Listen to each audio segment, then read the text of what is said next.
पागल bus driver. क्या राहील की टांग टूट गई? मगर कैसे? कल तो वो ठीक था। तो क्या मैं आपसे झूठ बोल रहा हूँ? चलना है शहर तो बैठ जाए बस में, वरना करते रहे इंतजार राहील का, वो नहीं आएगा। ये सुनकर सब मुसाफिर परेशान थे। वो रोज राहील की बस में सफर किया करते थे, लेकिन आज उसकी जगह असद बस लेकर आया था, जो अपने आप को राहील का भाई कह रहा था। पहले तो वो घबराए, मगर एक एक करके बस में बैठ गए।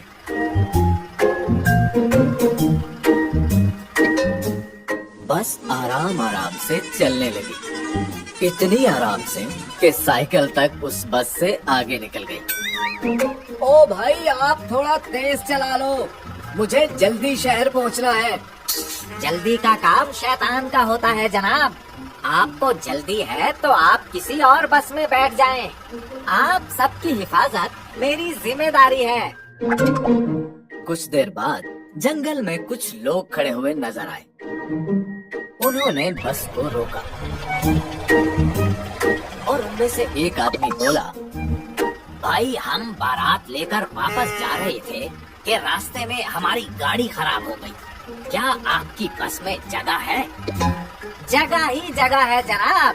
आप अंदर बैठ जाएं और औरतों को ऊपर बिठा दें। क्या ये क्या कह रहे हो तुम? मेरी बेटी, बीवी और बहू बस की छत पर सफर करेंगे क्या? जी हाँ, मेरी बस में खवातीन के लिए पर्दे का अलग इंतजाम है और ये इन्हीं की सेफ्टी के लिए है जनाब। अरे ये कैसी सेफ्टी है भाई? अगर जगह नहीं है तो हम ऊपर बैठ जाएंगे, तुम हमारी सीटें इन्हें दे दो। ये कहकर वो सब बस में बैठ गए और बस तेज तेज चलने लगी। या अल्लाह, मेरे मालिक, क्या कर रहे हो? फंसा दिया। इतने में बस तेजी से एक ट्रेन के सामने से गुजरी।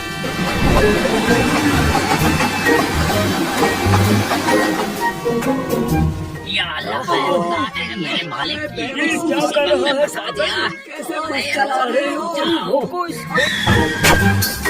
और ऊपर बैठा दूल्हा सड़क किनारे दरख्त के ऊपर लटका रहा। दूल्हे को लटका देखकर उसकी बीवी बेहोश हो गई। लोगों के शोर मचाने पर असद ने बस रोकी और सब लोग असद को बोलने लगे। एक औरत बोली, देखकर नहीं चला सकते तुम?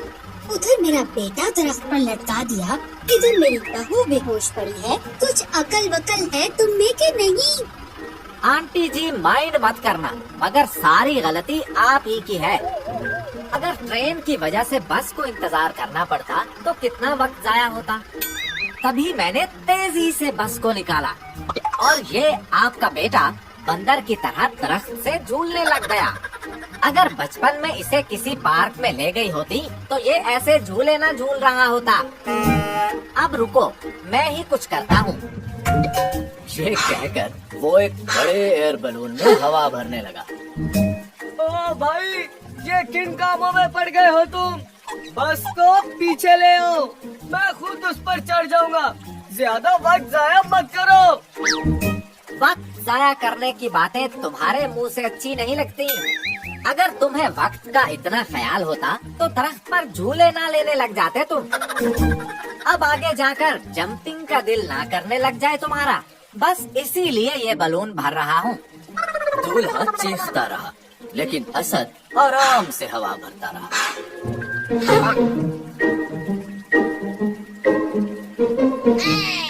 काफी देर के बाद वो बलून लाकर रखा और दूल्हे को जंप करने का कहने लगा।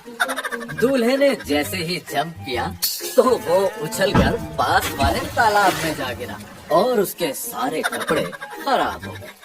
असद दूल्हे की हालत देखकर हंसते हुए बोला, अरे वाह, एक टिकट में डबल मजा। और अगर मजा मस्ती करते वक्त दाग लग जाए तो दाग तो अच्छे ही होते हैं ना। दूल्हे ने अपना सर पीटा और बस में बैठ गया।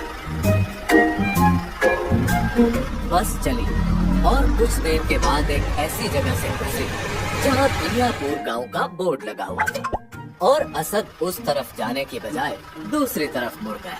ओ भाई, ये किस तरफ जा रहे हो? मुझे दुनियापुर उतरना था और वो दूसरी तरफ है। दुनियापुर के लोग बहुत बदतमीज होते हैं। मेरे स्कूल में जिस लड़के से मेरी अक्सर लड़ाई रहती थी वो भी इसी गांव का रहने वाला था। मैं तो बचपन से ही यहाँ के लोगों से नाराज हूँ। तभी उस तरफ बिल्कुल नहीं जाऊँगा। अगर तुमने उतरना है तो यहीं उतर जाओ। ये कहकर उस मुसाफिर को वहीं जंगल में ही उतार दिया। बस टूटे हुए रास्ते से तेजी से जा रही थी। सब मुसाफिरों की झटके लगने से हालत खराब हो गई। उन्हें देखकर असद बोला, आप सबको यकीनन भूख लगी होगी। मैं भी कितना भुलक्कड़ हूँ, मुझे रिफ्रेशमेंट देनी याद ही नहीं रही। यह कहकर उसने बस रोकी और सबको खाना देने लगा और वो खाना खाकर कुछ लोगों के पेट में दर्द होने लगा। ये क्या खिला दिया है? ये खाकर तो मेरे पेट में शदीद दर्द होने लगा है। मुझे पता था कि ऐसा ही होगा, तभी इन बॉक्सेस में मैंने पेट दर्द, सर दर्द, किडनी दर्द, हर तरह के दर्द की दवा पहले ही रख दी थी। आप वो खा लें, सारी दर्दें ठीक हो जाएंगी। वो दवा खाकर वो आदमी मजीद बीमार हो गया। ओहो, ये तो एक्सपायर थी। आपको देखना चाहिए था ना जनाब। अच्छा, फिक्र मत करें, शहर आ गया है। वहाँ एक डॉक्टर है, डॉक्टर असलम। वैसे है तो पागलों का डॉक्टर, मगर उसे मेरा नाम बताकर मिल लेना, डिस्काउंट मिलेगा। ये सुनकर वो बेहोश हो गया। शहर के बाहर कुछ लोगों ने बस को रोका और असद को पकड़ लिया और इतने में वहाँ राहील भी आ गया। ये मेरा भाई है, कल ही पागल खाने से छूट कर आया है। डॉक्टर्स ने इसे घर में रखने का कहा था और मुझे कमरे में सोता हुआ बंद करके मेरी बस लेकर आ गया। वैसे आप लोगों को इसकी वजह से कोई परेशानी तो नहीं हुई?